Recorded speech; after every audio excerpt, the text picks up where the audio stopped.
하나님의 말씀은 요한복음 14장 1절부터 6절까지의 말씀입니다.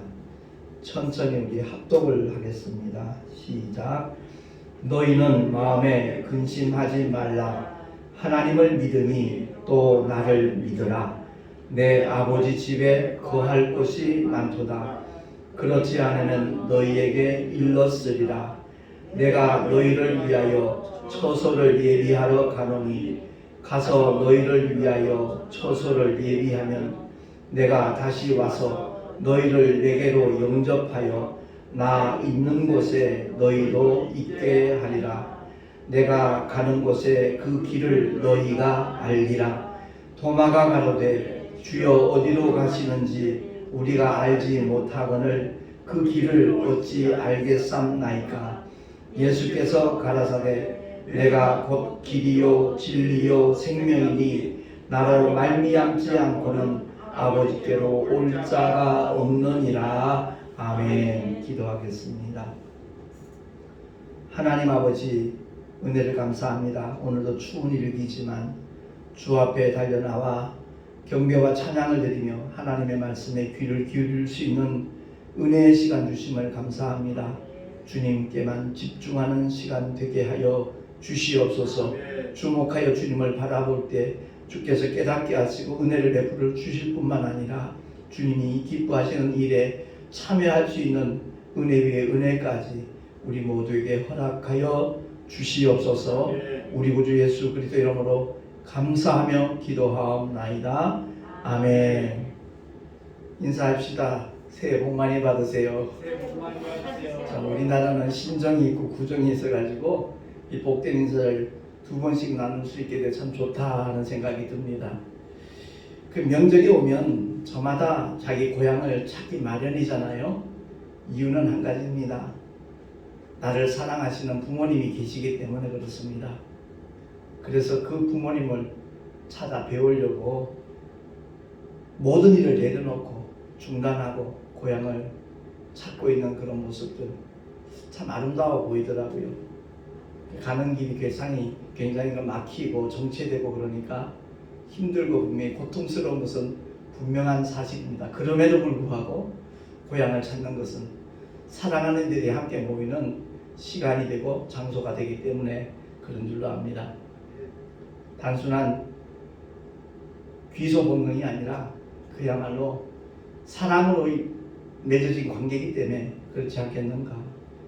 이 세상에서는 부모님인 자식을 가장 사랑하지만, 바꿔 말해서 나를 가장 사랑하시는 분이지만, 이 우주에는 그것과 비교할 수 없는 그야말로 완전한 사랑, 절대적인 사랑, 무조건적인 사랑, 하나님의 사랑이 있다는 것을 믿는 자들은 다 알고 있습니다. 사실 요즘에 코로나로 인해서 일터를 잃어버린 사람들, 일자리를 잃어버린 사람들 얼마나 많은지 몰라요. 자기가 거할 곳이 없어서 정말의 절망의 늪속에서 허덕이다가 극단적인 선택을 하는 그런 안타까운 경우도 뉴스를 통해서 이렇게 많이 보도되고 있잖아요. 명절이 올 때마다 자기 고향을 찾지 못하는 안타까운 이웃들, 우리 주변에서 아마 쉽게 찾아볼 수 있을 거라고 생각합니다. 그런 현상들을 보면서 목회자의 한 사람으로서, 구원받은 하나님의 자녀의 한 사람으로서 더 안타까운 것은 그야말로 우리를 기다리실 뿐만 아니라 우리를 위하여 그 길을 마련하신 하나님의 아들 예수 그리스도가 계신데 그 좋은 소식을 듣지 못해서, 듣더라도 귓등으로 들어가지고 알아보지 못하고 정말 영원한 지옥의 나락으로 떨어지는 그런 사람들이 우리 주변에 너무나 많다 보니까 참 명절 때뿐만 아니라 하루에 이렇게 마주치는 사람들, 저 영혼은 어떨까 이런 생각을 참 자주 가지게 돼요. 물론 택시를 하면서 더 그런 마음들이 더 강해진 것 같아요. 더 진해진 것 같고, 우리 모두가 다 정말 그날을 기대할 수 있는 하나님의 사람으로 살 수 있기를 예수 이름으로 부탁합니다. 사실 지난주가 제가 택시를 시작한 지 딱 30년, 8년 되는 날이에요. 딱 8년 되는 날인데 조영만 목사님 아시잖아요. 시온교회 직분자들 헌신 예배가 있다고 목사님 말씀 좀 전해주실 수 있냐고 부탁을 하시기에 이날이 바로 내가 택시한 지 8년 되는 날인데 참 뜻깊은 시간이 될 것 같다. 그렇게 이제 고백을 하고 지난주에 만나서 좀 성도들이 그 성전에 가서 찾더라고요. 참 하나님의 말씀을 참 사모하는 그런 심령들이 느껴져서 제가 더 은혜가 됐고요. 더 기쁜 시간이 되었습니다. 말씀을 전할 때마다 목사님을 필두로 아멘 아멘 하시는데 정말 제가 더 많은 은혜를 받고 왔어요. 근데 그날 전했던 말씀처럼 그 말씀의 제목이 그날을 기대합시다 그거거든요. 주님 다시 오실 날 손꼽아 기다리는 성도보다 더 복된 사람은 없는 줄로 믿습니다. 단순히 예수 믿고 구원받은 것으로 만족한다는 고백을 하는 분이 많이 있지만 자칫 그것이 교리적인 믿음의 수준이라면 그건 참으로 안타깝다, 아쉽다 하는 마음을 갖게 되거든요. 정말 예수 믿고 구원받은 하나님의 사람들의 첫 번째 목표가 첫째 부활에 참여하는 것이 목표가 돼야 되는데 아예 그 사실조차도 모르고 교회를 다니는 사람이 의외로 많이 있더라고요. 오늘 본문의 말씀을 통해서 주님이 읽어주셨잖아요. 내가 가는 곳에 그 길을 너희가 알리라 그랬더니 토마의 고백처럼 교회를 다니지만 예수를 믿는다 하지만 그 길을 도무지 알지 못하고 헤매는 사람들 의외로 많이 있더라고요. 어떤 분들은 저는 아직 구원의 확신이 없어요. 그러니까 성경 공부를 하다 보니까 가르치는 분들이 구원의 확신이 있어야 천국 간다 그러니까 그 구원의 확신은 자칫 신념의 차원일 수 있거든요. 나는 구원받은 줄 믿습니다. 자기 의지로 막 고백하고 선포하고 그게 믿음인 줄 아는 경우가 없잖아 있어요. 그게 아니라 정말 하나님의 독생자 예수를 믿는 자들은 모든 죄에서 자유함을 누리는 물론이고 주님이 약속하신 저 천국에 들어가는 조건이 바로 예수 그리스도를 나의 구주로 하나님의 독생자로 믿고 받아들이기만 하면 되는 건데 어떤 구원의 확신 자꾸 그것을 강조하다 보니까 거기에 대해서 정말 뚜렷한 어떤 고백을 해보지 못한 사람들은 혹시 나 구원받지 못한 거 아닌가. 더더구나 요즘 코로나 시대에 좀 어떤 표상적인 그런 주장을 하는 분이 없잖아 있거든요. 그런 일에 마음을 빼앗기다 보면 사회 모든 체계까지도 부인을 해버리고 안 그래도 코로나 때문에 사람들 자주 만나지 못해갖고 참 아쉬움이 있고 안타까움이 없잖아 있는데 스스로가 그것을 거부함으로 말미암아서 식당도 못 가, 목욕탕도 못 가, 쇼핑센터도 못 가, 스스로 자기의 삶을 꼴감하는 그런 분들이 없잖아 있더라고요. 제가 그 현상을 볼 때 느끼는 것은 벌써 오래전 얘기잖아요. 공영방송에서 주님 재림하시다 주장을 하니까 모여서 막 통성으로 기도하고 그런 현장을 다미 선교회 사건 얘기하는 겁니다. 그거 중계도 하고 그랬는데 결국 불발로 끝났잖아요. 해프닝으로 끝났잖아요. 근데 단순히 해프닝으로 끝났다라고 그냥 치부할 얘기가 아니더라고요. 거기에 목숨 걸고 학교도 그만두고 직장도 그만두고 전 재산 팔아서 바친 사람이 적지 않은 수였어요. 그러니까 우리는 어디까지나 하나님의 말씀을 기준으로 하여 그 말씀에 근거해서 이 세상의 흐름을 분별할 수 있어야지. 유튜브에 올라온 어느 좀 이름 있는 유명한 목사님이 상담하는 모습을 보고 제가 참 마음이 아팠어요. 왜 저런 식으로 상담을 할까? 마치 백신을 맞은 사람들은 믿음이 없는 사람인 것처럼 주님을 배반한 사람인 것처럼 세상을 자기 주로 받아들인 사람인 것처럼 간주를 하고 그렇게 상담을 하더라고요. 그거 회개하시라고. 그거 회개 안 하면 큰일 난다고. 이런 식으로 상담하는 것을 보고 참 오늘날 주의 종들이 특히 그 영혼을 위하여 상담하신다는 분들이 주님의 심정을 가지고 하나님의 말씀을 통해서 분별을 해야지 어떤 이상한 기류 그 흐름에 따라 휩싸이는 것 정말 위험천만한 일이다 하는 것을 그 순간에 제가 느꼈습니다. 우리 주님이 무화과 나무에서 고심하고 있는 나다나엘을 향하여서 참 이스라엘 사람이다 라고 말씀하잖아요. 왜냐하면 분명히 하나님의 약속대로 베들레헴에 탄생하셔야 될 주님이신데 분명히 나사렛 사람으로 소문이 나 있는데 그 예수가 가는 곳곳마다 사람들이 구름대처럼 쫓아다니고 또 더더군다나 거기서 희한한 일들이 일어나니까 문둥병자가 깨끗해지고 소경이 눈을 뜨고 벙어리가 말을 하고 별의별 희한한 일들이 일어나니까 과연 무엇이 하나님의 뜻입니까라고 무화과 나무 아래서 기도하는 나다나엘을 주님이 만나 주시잖아요. 그렇습니다. 오늘날 시대의 흐름을 따라서 하나님의 하신 일을 우리가 분별하는 시에 분명히 필요한데 그것이 자칫 한쪽으로 치우치게 되어지면 사회 질서를 파괴하는 행위가 될 수 있고 더 이웃과의 관계를 단절시키는 안타까운 일들이 일어나더라고요.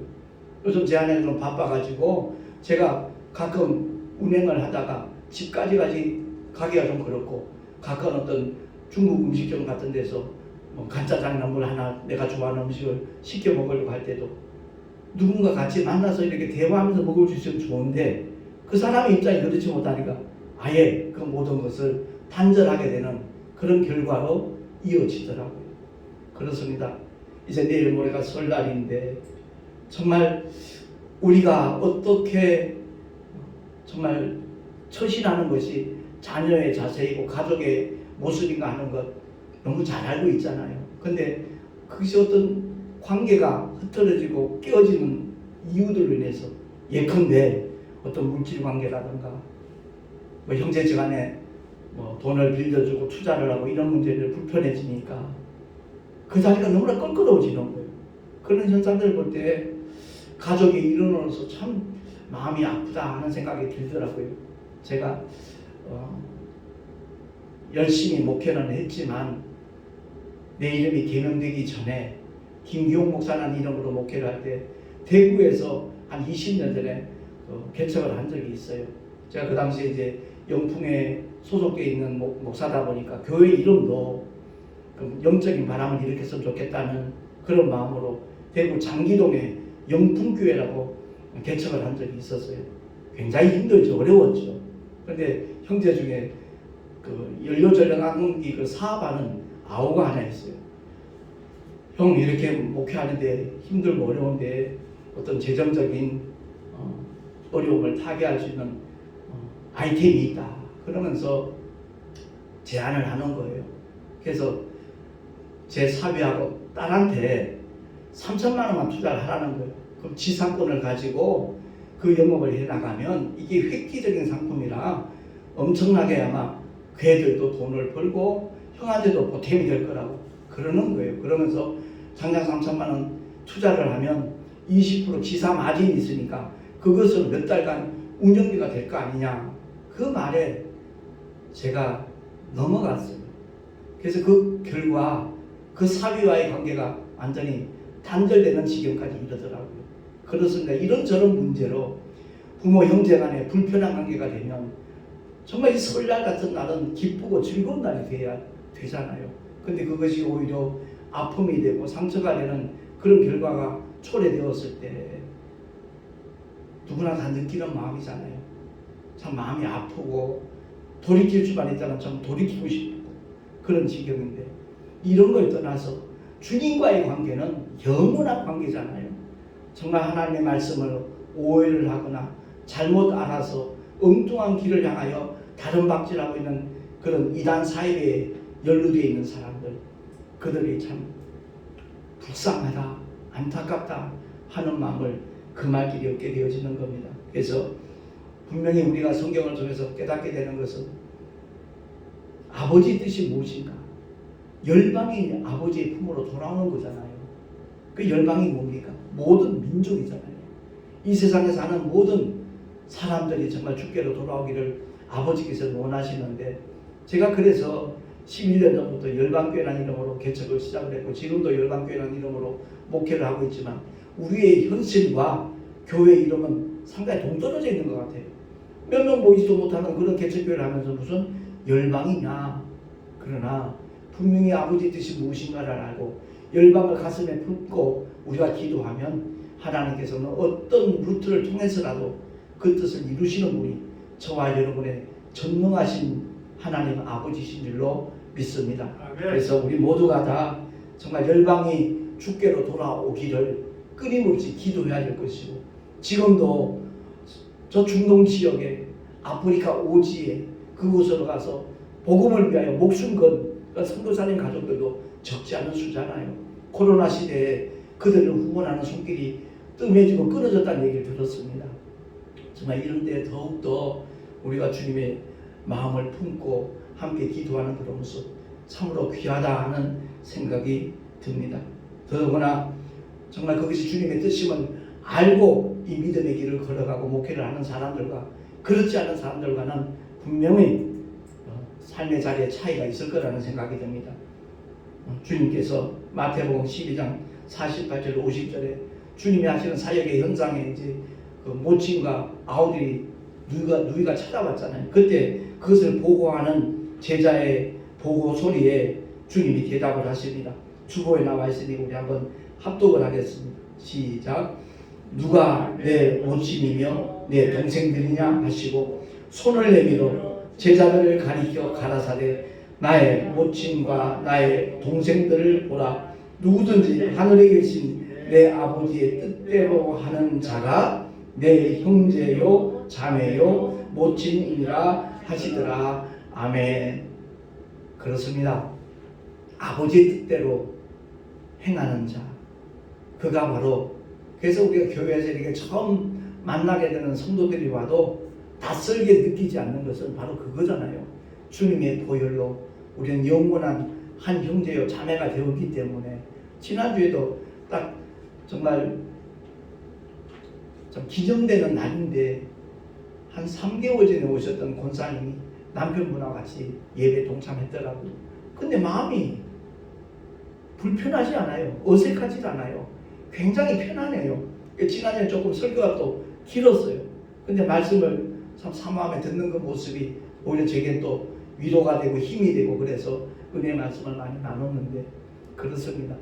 아버지의 뜻대로 행하는 자, 그 사람이 뭐 언어가 다르고 피부가 다르고 인종이 다르고 지역이 다르고 문화가 다를지라도 그 사람이 바로 우리의 영원한 형제요 자매인 줄로 믿습니다.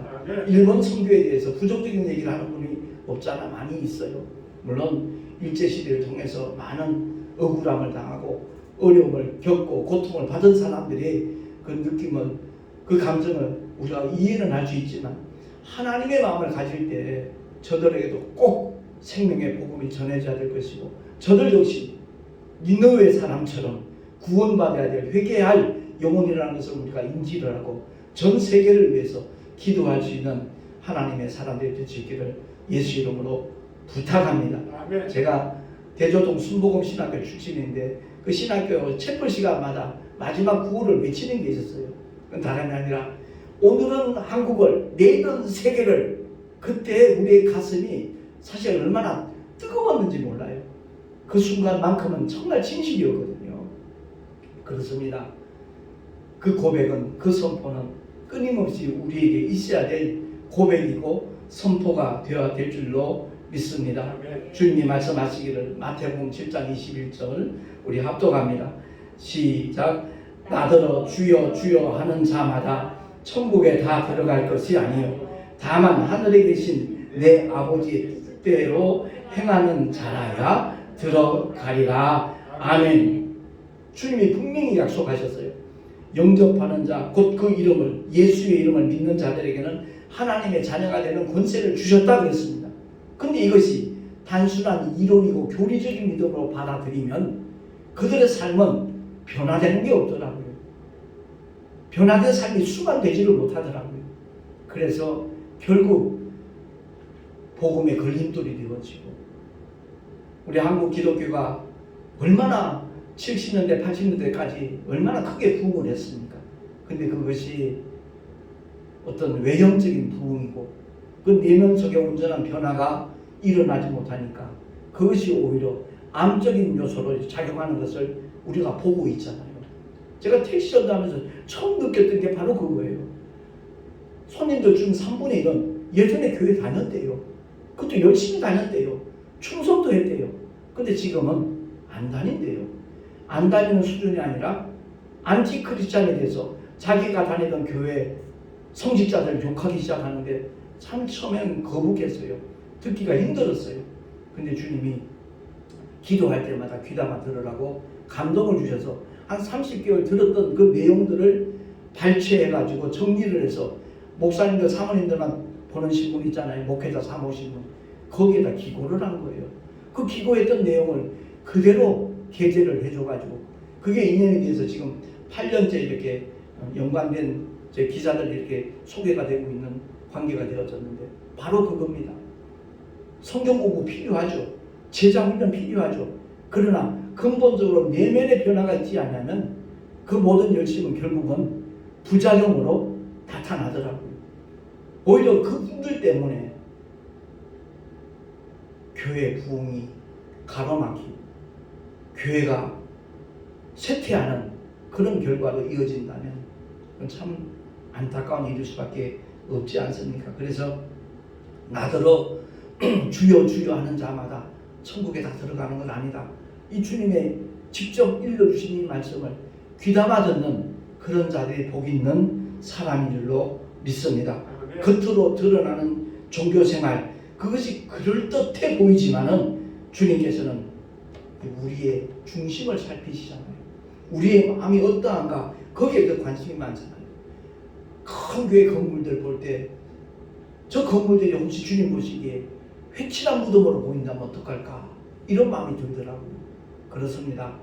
이 성전을 헐라 주님이 말씀하신 그 메시지 속에는요 정말 우리가 귀담아 들어야 될 교훈이 있다 이 말씀입니다.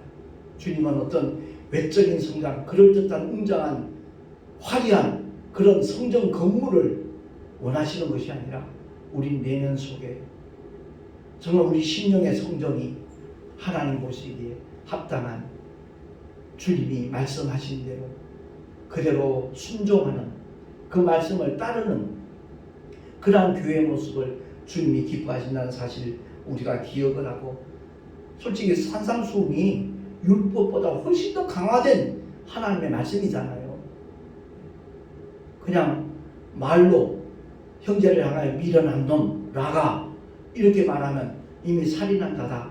이 말씀을 통해서 거칠해적인 율법을 지키는 바리새인들이 깨닫고 돌아오기를 주님은 원하셨거든요. 성경을 다 정말 크고 작은 계명을 다 꿰고 있는 서기관들을 향하여서 바로 주님이 일러주신 말씀이잖아요. 말씀을 율법을 알고 그대로 거칠해적인 행동으로 이렇게 나타내는 그것을 하나님이 원하시는 것이 결코 아니라는 거잖아요. 정말 우리 내면 속에 그러니까 기도 생활도 마찬가지예요. 성경에 어디에도 기도회로 모여서 기도하라는 거 없었어요. 구약의 미스바 성회 같은 경우도 민족적인 어려움이 있으니까 그 어려움을 극복하기 위해서 한자리에서 매달려 하나님의 백성들이 하나님의 종들이 하나님 앞에 부르짖어 울부짖어 기도했을 때 하나님께서 긍휼을 베풀어 주신 사건이 구약에 몇 차례 소개되고 있지만 신약에 와서는 그게 아니거든요. 성령 안에서 무시로 기도하라. 정말 주님과의 관계가 끊임없이 교통되는 것 그것을 하나님이 원하시는 줄로 믿습니다. 그래서 산상수훈의 결론은 다른 게 아니더라고요. 주보 맨 밑에 나와 있으니까 우리 한번 합독을 하겠습니다. 시작. 그러므로 누구든지 나의 이 말을 듣고 행하는 자는 그 집을 반석 위에 지은 지혜로운 사람 같으리니 비가 내리고 창수가 나고 바람이 불어 그 집에 부딪히게 무너지지 아니하나니 이는 주초를 반석 위에 놓은 연고요. 아멘. 그렇습니다. 우리 신앙생활은 영적인 생활이면서 자기를 건축하는 행위라는 것을 우리는 말씀을 통해서 꼭 깨닫기를 바라고요. 이 신앙생활을 하는 것은 결국은 주를 위해서 하는 것 같고 교회를 위해서 하는 것 같고 복음을 위해서 하는 것 같은데 실상은 결과적으로는 자기 자신을 위한 수고로 이어지더라고요. 아멘. 그렇습니다. 금과 은과 보석으로 건축하는 게 얼마나 힘들고 어렵습니까? 정말 무척 힘들 겁니다. 지피나 나무나 흙으로 짓는 거하고는 차원이 다를 겁니다. 그때 다 불로 그 공력을 나타낸다 그랬잖아요. 우리 모두는 다 힘들고 어려워도 금과 은과 보석으로, 다시 말해서 하나님의 말씀이 가르치시는 대로, 내가 때로는 좀 어렵게 느껴지고 불편하게 느껴지고 손해를 보는 것 같이 느껴진다 할지라도 이 말씀대로 순종한 만큼 그날에 우리에게 돌아올 하나님의 분깃이 될 것이고 상급이 될 줄로 믿습니다. 단순히 난 구원받은 것으로 만족합니다라는 마음이 굉장히 겸손한 마음 같을 수도 있지만, 아니요, 주님이 맡기신, 분부하신, 주님이 우리에게 위임하신 그 엄청난 명령에 불복종하겠다는 것과 똑같은 겁니다. 공생을 통하여 주님이 말씀을 가르치시고 귀신을 쫓아내며 병든 자를 고치시며 천국 복음을 전파하신 것은 바로 복음이 모든 사람들에게 나누어지기를, 경험되기를, 다시 말해서 전도하기 위하여, 이를 위하여 왔노라라고 주님이 마가복음 1장에 말씀하셨듯이 그 과업을 이루시고 부활승천하신다면 그 과업을 믿는 모든 자들에게 맡기신 줄로 믿습니다. 더 정확하게 말하면 명령하신 겁니다. 그 명령에 순복하는 우리 모두가 되어서 명절 때마다 정말 기쁨으로 자기 부모를 찾는 사람들 얼마나 행복합니까? 천국 들어가는 거 그것과 비교되겠어요? 영원한 기쁨인데요. 영원한 주님과의 재회가 되는데, 아무쪼록 우리 모두가 다 오늘 말씀을 통해서 정말 나 있는 곳에 너희도 있게 하리라 주님이 말씀하셨는데, 이 말씀이 그대로 이루어지는 하나님의 사람들 살아갈 수 있기를 예수 이름으로 축원합니다. 기도하겠습니다. 하나님 아버지 은혜를 감사합니다. 주님이 곧 길이요 진리요 생명입니다. 주님을 말미암지 않고는 결코 아버지께로 갈 수 없다는 것 우리 모두가 기억을 하고, 말씀이신 하나님, 그 하나님께서 육신으로 오셔서 공생애를 이루시고 부활 승천하시면서 여전히 우리에게 말씀으로 남겨두셨습니다. 그 말씀을 따라가는 우리 모두가 되게 하여 주시옵소서. 우리 구주 예수 그리스도 이름으로 감사하며 기도하옵나이다. 아멘. 교회 소식 주보를 참고하시기 바랍니다.